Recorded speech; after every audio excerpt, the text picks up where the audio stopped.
හරි. අද අපි කරන්න යන්නේ හෑන්ඩ් සිග්නල් එකක් නිවැරදිව භාවිතා කරන්න කොහොමද කියලා. දැන් ඉස්සෙල්ලා නම් හෑන්ඩ් සිග්නල් අනිවාර්ය කරලා තිබ්බා. දැන් ඒක නීතියක් කරලා නැහැ. නීතියෙන් අයින් කරලා තියෙන්නේ. ඒ වුණාට සම්ප්‍රදායක් විදිහට අනිවාර්යයෙන්ම හෑන්ඩ් සිග්නල් එක අපි පාවිච්චි කරනවා. එතකොට හෑන්ඩ් සිග්නල් එකක් නිවැරදිව දාන විදිහ ගොඩාක් අය දන්නේ නැහැ. හරිද?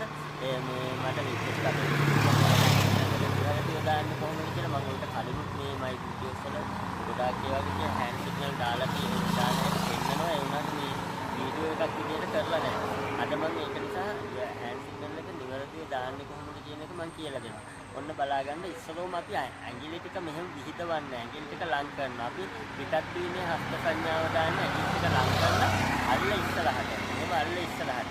ඒකනේ අපි උදිස්ත මට්ටමින් මෙහෙම මට්ටමින් වම කන්නාඩිය බලලා අත දානවා. මෙහෙම දානවා. දාලා ඉවරලා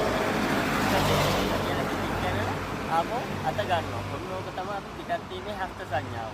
හරිද? එතකොට නැවැත්වීමේ හස්ත සංඥාව ස්ලෝ ඩවුන් හෑන්ඩ් සිග්නල් එක දාන්නේ ඒ වගේම ඇඟිලි ටික ලං කරලා අල්ල යටට රෝදේ පැත්තට. හරිද?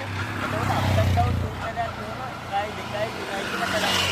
එතකොට අපි මෙහෙම කාටවත් අඬ ගහන විදිහටවත් අත මෙහෙම දාන්නේ එහෙම නෑ. අත කෙලින් අප් ඇන්ඩ් ඩවුන් කොහොම 1 2 3 ඔය විදිහට තමයි අපි හෑන්ඩ් සිග්නල් එක භාවිතා කරන්නේ.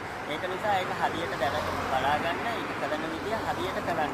හෑන්ඩ් සිග්නල් දෙකයි දැනට අපි පාවිච්චි කරන්නේ. ඒ කියන්නේ පිටත් වීමේ හස්ත සංඥාව සහ නැවැත්වීමේ හස්ත සංඥාව. මම දැන් අපහු මුලින් ඉඳන් පෙන්නන්න පිටත් වීමේ හස්ත සංඥාව දානකොට අපි සිග්නල් දාලා මෙහෙම කෙලින් අත දානවා කන්නාඩිය බලලා 1 2 3 කියලා හිතින් ගන්න ගත්තා. එතකොට නැවැත්වීමේ හස්ත සංඥාව අල්ල යටට up and down 1 2 3 ඔන්න ඔච්චරයි කරන්න තියෙන්නේ. ඒක නිසා ඔක හරියට බලා ගන්න.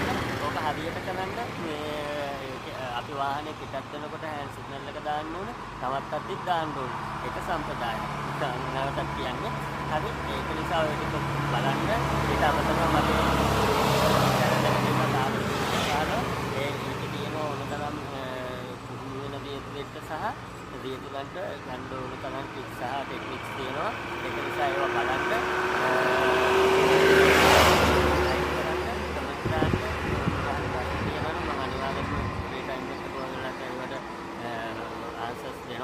ඒ වගේම සබ්ස්ක්‍රයිබ් කරන්න බොහොම